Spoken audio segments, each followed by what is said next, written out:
process. Sa huli na nawagan ng 3 grupo sa publiko na maging mapanuri at huwag basta maniwala sa mga kumakalat na impormasyon sa social media. Kasama mo sa DZXL RMN Manila, Radyoman Chanel Salazar, Tata RMN. Yun yung ating pag-uusapan ngayon. DZXL Radyoman May Report. kinalaman sa fake news. Ano ba Ang nangyayari? laganap at talamak. Ano ba nangyayari? Kasi pinaparatangan ng Manila ang Malacanang Press Corps, ang MPC, na sila po'y ginagamit. Alegasyon para po nagpapagamit di umano sa Malacanang or binabayaran para daw po pagtakban ang totoong estado ng kalusugan ni Pangulong Marcos. Patingin niya ako, Master Nico, nung mga video ni dating o ni Pangulong Bongbong Marcos noong April 9, araw ng Kagitingan, at sinasabi na ano raw, Throwback. 2025 picture. Last year daw. Sino yung nakikita ng mga reporter doon at ng audience doon? Kaya nga, tsaka yan, live feed yan mga kasama at mapapanood yan sa RTVM nung April 9. Hindi, kasi ang sinasabi raw na yung ipin-flash daw ng RTVM kuha last year. Dahil ang Pangulo raw meron daw colon cancer. Di umano. Stage 4 mga kasama. Yan ang nababasa ninyo sa social media. Para ho tayo ay mapaliwanagan kung bakit ho parang nagiging ganito yung trend, ay makakausap po natin ang atin pong eksperto, ang Kontradaya Convenor at nagtuturo po ng journalism, pamamahayag sa UP at sa PUP, si Professor Danilo Araw. Good morning po, Sir Danny, si Xander po at si Angel. Good morning po. Magandang umaga, Xander at Angel. Salamat po sa invitasyon ito. Good morning. Opo. Una po sa lahat, parang nagkaroon po ng synchronized na effort po. No? Hindi ko alam kung deliberate, sinasadya, o yung iba ho, talagang parang nakisakay na lang o naniwala na meron pong cancer ang Pangulo at yung mga video raw po noong April 9 ay peke. Ako, posible na ito ay coordinated function ng mga disinformation peddler kasi po yung volume ng mga troll talagang napakarami. Kahit itong mismong araw ng Kagitingan, talagang tinambakan ng napakaraming komento na kesyo 2025 pa raw yung video o yung picture na pinapakalat ng press. Apparently, ang purpose nila hindi lang yung pagpapakalat ng disinformasyon, kundi yung pagkakaroon ng distrust ng publiko o yung kawalan ng tiwala ng publiko sa media. Siyempre po, hindi ito katanggap-tanggap, pero siyempre, kailangan din nating singilin yung Marcos Jr. administration kasi nagiging vulnerable si Marcos Jr. sa disinformation kasi hindi masyadong transparent yung administrasyon, I'm sorry to say, sa mga polisiya at programa na ginagawa niya. Minsan, lalo na dun sa Malacanang Press Corps, pwede nilang patotohanan naman na hindi readily accessible si Marcos Jr. Hindi lang sa mga interview kundi kahit sa mga press briefing, talagang piling-pili lang yung mga tanong na pwedeng sagutin ng Pangulo. Wala yung dating gawe na no holds barred for a limited period of time yung pwedeng itanong ng media. Ngayon, ang daming regulasyon para mag-cover sa Malacanang. Kaya dapat mag-shape up din yung Malacanang sa ganitong anggulo. Professor, ano po ang masasabi po ninyo dahil meron din mga komento ang ating mga netizens sa Facebook especially na kapag na isinusulong daw po itong impeachment trial laban naman po kay VP Sara, doon umuugong lumalaganap itong mga fake news tungkol po sa kalusugan ni Pangulong Marcos. Pwedeng sabihin na diversionary tactic ito para mawala yung focus sa impeachment complaint na nakahain ngayon sa Kongreso. Kaya lang wag nating insultuhin yung katalinuhan ng mamamayan. Pwede namang mag-multitasking yung mga tao na sa isang banda tinututukan yung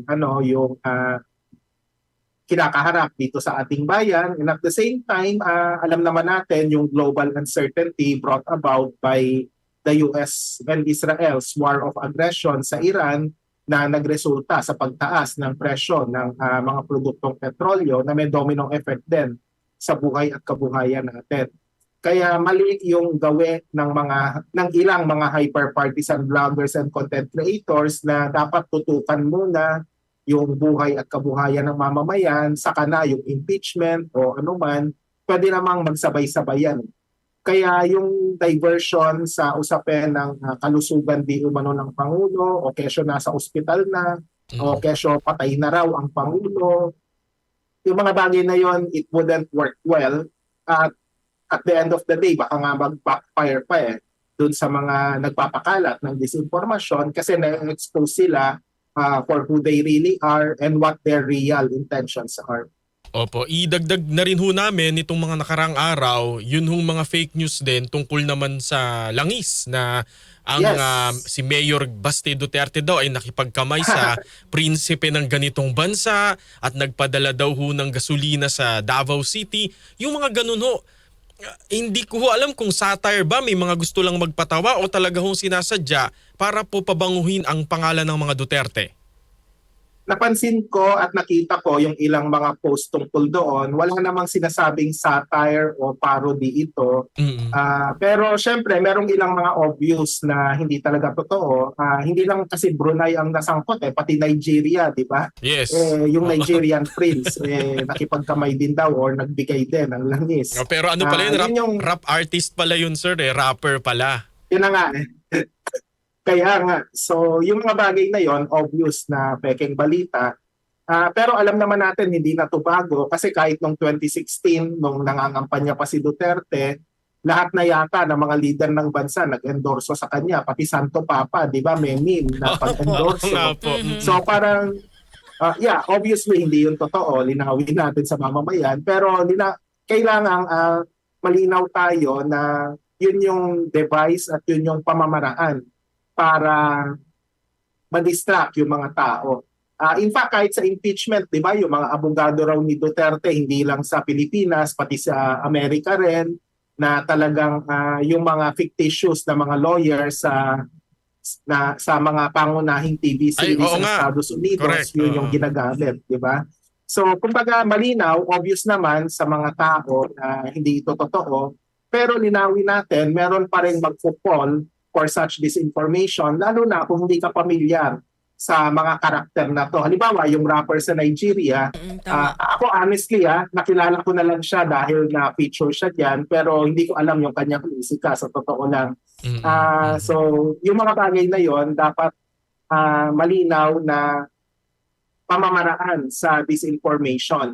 Kasi hindi naman obvious yung mga ganong klaseng elemento ng pop culture na makukuha kagad ng malawak na mamamayan. At saka kung satire yan, dapat malinaw na satire yung nakalagay. Opo. Professor, sa tingin po ba ninyo makakatulong po yung planong pagtatatag ng PCO ng website para po labanan ng fake news? Magandang tanong yan, kaya lang siyempre para saan pa? Hindi ba pwedeng idiretso na sa news media organizations yung mga incidents ng fake news? Kasi ang problema diyan, di ba yung NBI at saka yung iba pang mga government agency, napakasipag nila na mag-file ng kaso sa ilang mga vloggers para dahil nga sa disinformation na pinapakalat di umano nila.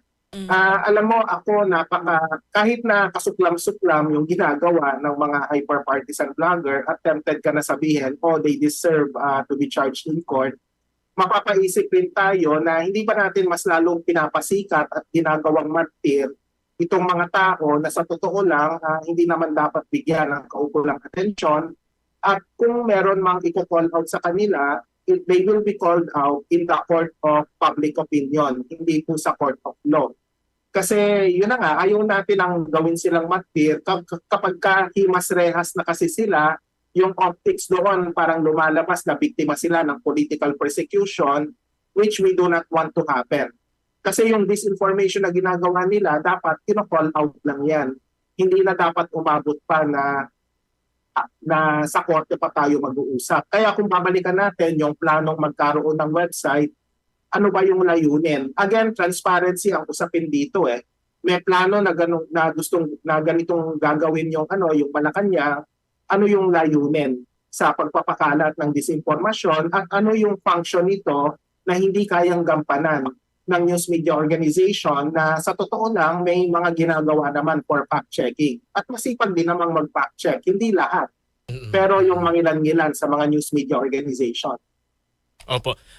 Kung ganyan po yung binabanggit ninyo, Prof, sa inyo pong palagay, dapat hubang i-decriminalize ang cyber libel o tama lang ho na Yes. nandyan lang yung cyber libel?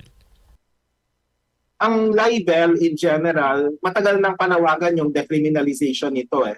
Decriminalize in the sense na tama ka Sander, nandyan pa rin, pero civil liability na lang ang pinag-uusapan natin.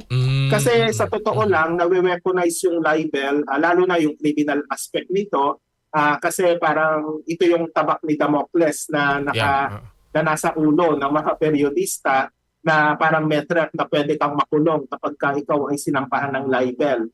At saka sa kasalukuyan, yung mga balaksibuyas nating public figures, hindi naman lahat, pero may Yung mga iba. balaksibuyas dyan na talagang kung mag-file ng libel, wagas, kahit na fair commentary naman, nagpa-file pa rin ng libel. At saka ang laro nila, dun sa malayong lugar. Kasi marami silang property sa Pilipinas, so dun sa pinakamalayong sulok ng Pilipinas, magpa-file para babiyahe ka pa.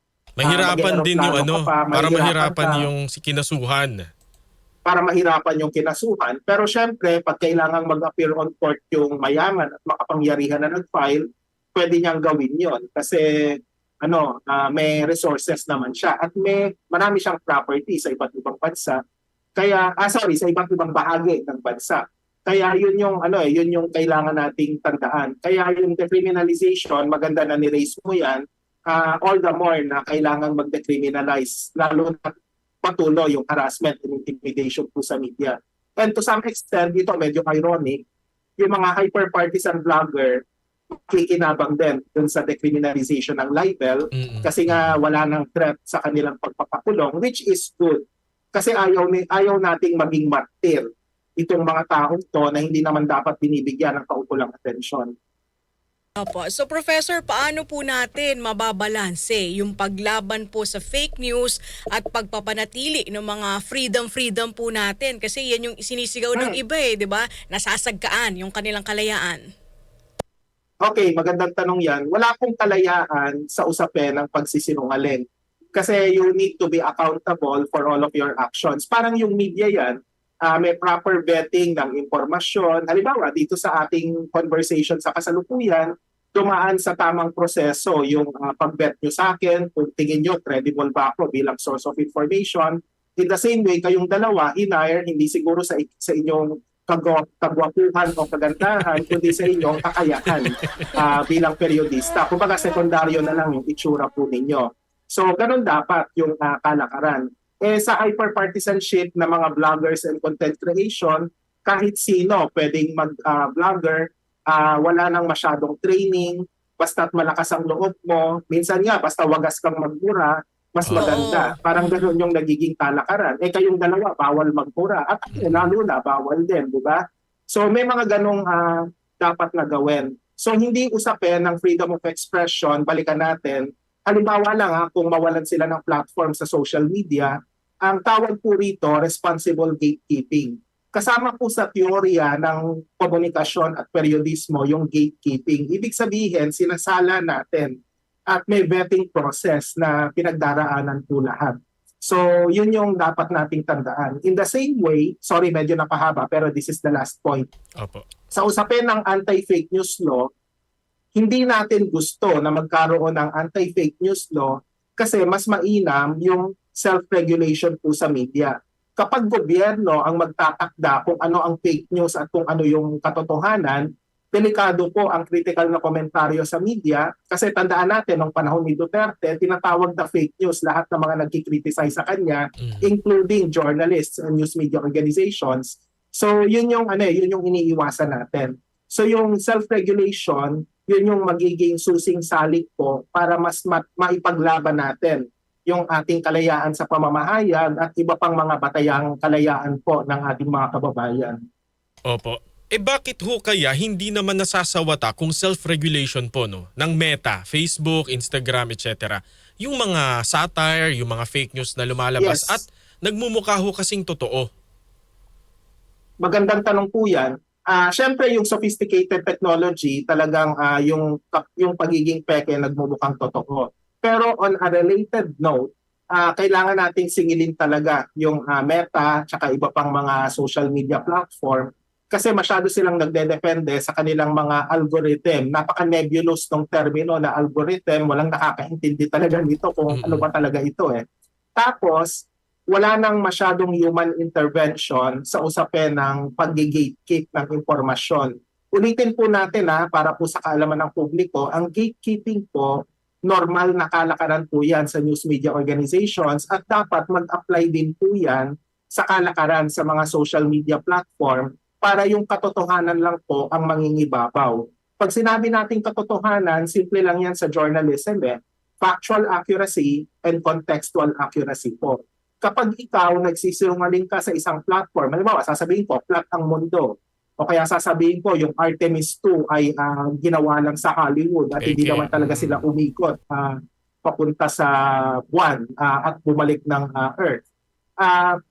Pwede kang ma-deplatformize kasi wala namang katotohanan yung sinasabi mo. At yun yung dahilan kung bakit yung Meta, isa-isay na natin yung Facebook, X, Instagram, TikTok, sama na rin natin yung YouTube or Google na pag-aari na may-ari ng YouTube. Dapat po naniniwala yan sa responsible gatekeeping. At isang tungkulin din yan na dapat gawin ng mga social media ng mga news media organizations natin na patuloy yung engagement with the owners. To be fair, ginawa yan dati ng Meta nung wala pang Meta, nung Facebook pa siya, pero hindi siya na-follow up ng mabuti so sana maipagpatuloy pa po siya. Kasi po, di ba sir, ang dati ho parang kinuha nilang fact-checker ng Pilipinas ang Verifiles and Rappler. Pero parang in-stop nila, di ba ho? Kailangan nating i-double check kasi sa pagkakaalala ko yung announcement ng ni Zuckerberg noon, sa US lang tinigil yung 30 or so fact-checkers nila. Sa pagkakaalam ko, please correct me na lang if I'm wrong, hindi na ako masyadong updated. Hindi ko alam kung tinigil nila. Pero tatlo sila, linawin natin. Rappler, Verifiles, at saka yung AFP. Tama. Agence France Press.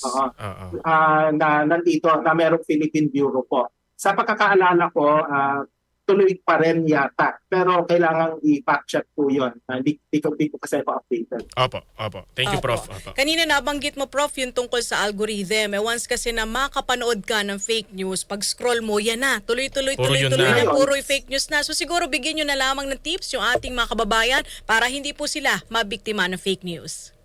Okay, wag po nating tangkilikin syempre yung mga fake news peddlers na yan. Kasi tama yung sinabi ni Angel isang beses mo lang ma-scroll, minsan nga aksidente mo pang ma-scroll, parang akala na gusto mo yon kaya tatambakan ka ng ganong karaming disinformation. So syempre magdepende lang sa mga news media organization na tried and tested po talaga tulad ng DCXL, matagal na yan, di ba? Kaya meron reputasyon naman kahit papano. Ganon din sa iba pang mga news media organization. Multi-sourcing po is the key here. So sino-sino ba yung kakumpetensya ng DCXL, okay lang na natangkilikin din po sila para makita at maikumpara paano po sila nagre-report. At saka syempre kung may pagkakamali yung news media organization o yung isang periodista, i-fact check po natin at i-call out din natin whether privately or publicly para natututo rin po yung mga periodista at news media organization sa anumang pagkukulang po nila. Hindi po yan katulad ng hyper-partisan bloggers na pag nagkamali, todo depensa pa, pinagpipilitan pa nila na tama sila o kaya minsan dinidelete na lang nang walang sabi-sabi, wala ng public apology whatsoever. Kaya ulitin natin na iba po ang training ng periodista na alam ang responsableng periodismo kumpara sa mga hyper-partisan bloggers na bahagi ng kanilang bokabularyo yung pagsisinungaling para po ma-pursue yung kanilang narrative na protektahan yung sino mang nakikinabang, kung sino man yung nagpupuno sa kanilang bulsa. Opo. And Prof, siguro po ba, bilang panghuli na lamang po, bagamat ito po ibang paksa, bilang kontradaya convener, nakita niyo ho ba yung WR numero research? Yung pre-election survey nila. Ano ho masasabi po ninyo na number 1 pa rin ang Sara Duterte sa presidential at malayo po yung number 2 na Tulfo, sa vice presidential naman po ay Bongo? Ako, magandang tanong po yan. Siyempre maaga pa para masabi na siya na talaga yung mananalo. Bagamat totoo naman na kung mangyayari ang election ngayon, definitely Sara Duterte will be the runaway winner. Buti na lang, 2026 pa lang. At marami pang pwedeng mangyari mula ngayon hanggang 2028. Kaya po, wag po sana tayo magpaniwala dun sa sinasabi na kaya may impeachment kasi gusto lang tanggalin yung pangunahing threat sa presidential election. Ang dahilan po ng impeachment ay para mapanagot yung mga tao na involved po sa confidential and intelligence funds na misuse na nagkakahalaga po sa pagkakaalala ko ng mahigit 600 million pesos. Sabi nila maliit na halaga ito kumpara sa bilyon-bilyon sa flood control scandal, pero corruption is still corruption. Kahit piso lang po ang naakaw sa sambayan sa kaban ng bayan, kailangan ma-alarma po sana tayo. Dapat ganun sana yung mindset ng mga tao. Yung usapin ng eleksyon, dapat naman na pagtuunan din ito ng pansin. Pero para sa mga politikong nanunungkulan, dapat magkaroon naman tayo ng delikadesa na nasa balag ng krisis po ang buong mundo. Dapat naman yung prioridad sa usapin ng policy making ay yon. Pero that doesn't prevent the Congress from pursuing the impeachment process kasi ito po ay usapin ng accountability. Pwede namang mag-multitask at inaasahan natin yung ating mga public servant na magkaroon ng multitasking. At ito yung isa sa mga pagkakataon po yun. Opo, Professor Danilo Araw, maraming Thank you so salamat much po. Maraming salamat din po. Magandang umaga. Nakausap po natin ang ating pong eksperto sa Journalism and Communication, si UP Journalism Professor and PUP